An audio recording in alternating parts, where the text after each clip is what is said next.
Alright, so this is the Google Pixel Watch 2, and in 2025, with the imminent release of the Pixel Watch 4, this is not the best option. Neither is the most expensive, most importantly, but what if I told you that this is probably the smartest?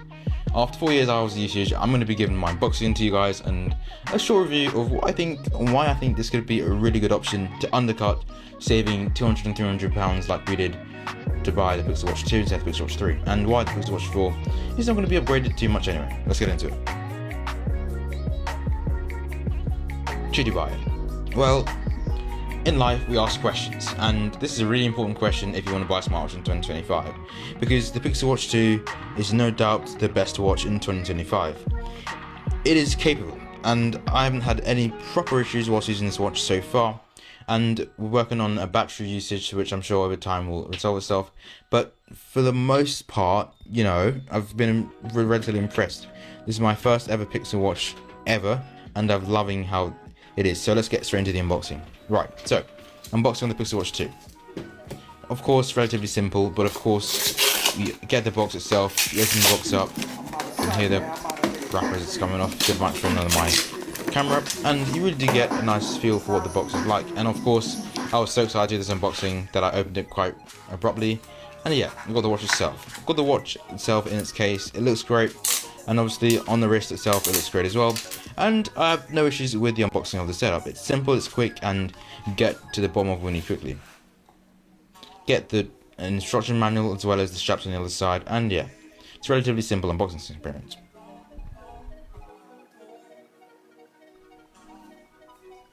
You do get the large and small straps included inside the watch box itself, which is good. But of course, as soon as I put this on for the first time, let me tell you my first impressions. Obviously, this watch took a while to set up, but once I did, it was great, and this has so many smart features. So, starting off with, like, the basics. It's clear that S stands for smartwatch in this case. We have great smart features enabled with just the whole design of this watch, and it overall works great. And yes, this is an actual smartwatch. I was surprised in itself. Obviously, it may be slightly worse compared to an Apple Watch, but I've got almost 45 apps on this watch, and of course getting the LTE version obviously just amplifies that. For £200 we get an amazing screen, great features, Snapdragon 4nm chip in this phone, as well as a faster design than the Pixel Watch 1, makes for a great improvement. But we also need to compare this to the Pixel Watch 3. The Pixel Watch 3 has a bigger screen size, better battery life, and other features that we need to watch and we'll come back to at the end of the video. But generally speaking, I've had no problems using the Pixel Watch 3 on a day-to-day basis. It works great, and I've had almost zero problems. It's crazy to see that the Pixel Watch 2 in 2025, almost a year and a bit after its release, is still a great device and works really well. Honestly, get the Pixel Watch 2 if you want to save money, because there's not really a point spending so much money on a new device like a Pixel Watch 3 or 4. Now, to talk about the Pixel 4, we've only seen renders of what the Pixel 4 could be like, and we need to make sure, and you guys will make sure hopefully by subscribing down below, good segue there, to my YouTube channel, and then you guys will see some of my thoughts on the Pixel Watch 4. But looking at from what we can see, we're only looking at battery life improvements and probably some screen improvements and a performance improvement as well, which in a watch isn't that significant. It's like getting an Apple Watch Series 7 or 8 now. It's not going to be that bad, and considering it's Google's Pixel's second generation, they fixed a lot of problems with the device being slow and not having enough smart features. It's a watch with lots of potential. It's a new series of watch, if that makes sense, being the Pixel Watch. It's not like the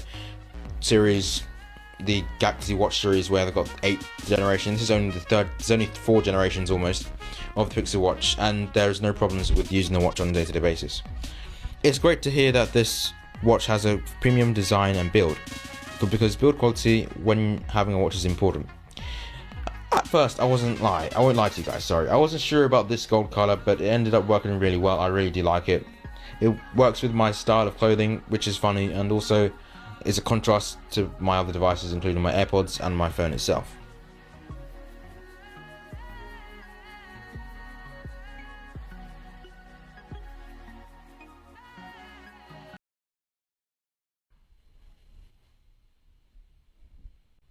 Of course, we can only praise this watch for its screen. This watch screen can go up to 1000 nits for a phone compared to the Pixel 8a, which is a proper good flagship phone, and you guys can see loads of videos based on that, based on other devices and other things if you subscribe to my channel. But yeah, compared to a flagship phone being the Pixel 8a, let's be honest, this phone is doing great. The Pixel 8a has approximate max brightness of 2000 nits, and that's a pretty big, that's a good jump in terms of brightness. Now, to be fair, that we're comparing this to a flagship phone or pre-flagship phone. Pixel 7a had a peak brightness of 1000 nits, and this is a good device. So if this watch, keep in mind it's a watch, can keep in mind, I think we're in a good place. Now, swiping left on the device, it means you can get to the smart features, and obviously I'm going to take you guys through the controls. You do have a code there, which obviously you've got to be careful of, and it's a really quick process to have a code to your watch. I think it makes the watch feel more convenient on a day-to-day basis. And then, of course, use things like the crown and the scroll wheel to access the rest of the watch. And on a day-to-day basis, this watch is just amazing to use, and I have no complaints. So why is this a smartwatch? Well, it's difficult to explain, and only after using this for 24 hours, I don't see a reason not to buy this over the Pixel Watch 3 and 4, because spending a lot of money, and it's not a good idea sometimes. Sometimes it's good to save money. £180 for this watch is great. Of course, we've got to talk about LTE, didn't we? With LTE, we have great device usage with this watch. We have LTE, which means you can use this while your phone. I've tested it out with the music. The battery drainage, whilst I thought was a problem, has actually calmed down after I've charged it once again. It's looking a bit more reasonable in terms of battery drain, and generally speaking, this is a great watch in 2025. So, is Pixel Watch 2 going to be your watch in 2025? Let me know down below by obviously liking the video or subscribing to the channel to see whether it's a good idea. But yeah, I hope you guys enjoyed this video, and I'll see you guys very soon. Peace out.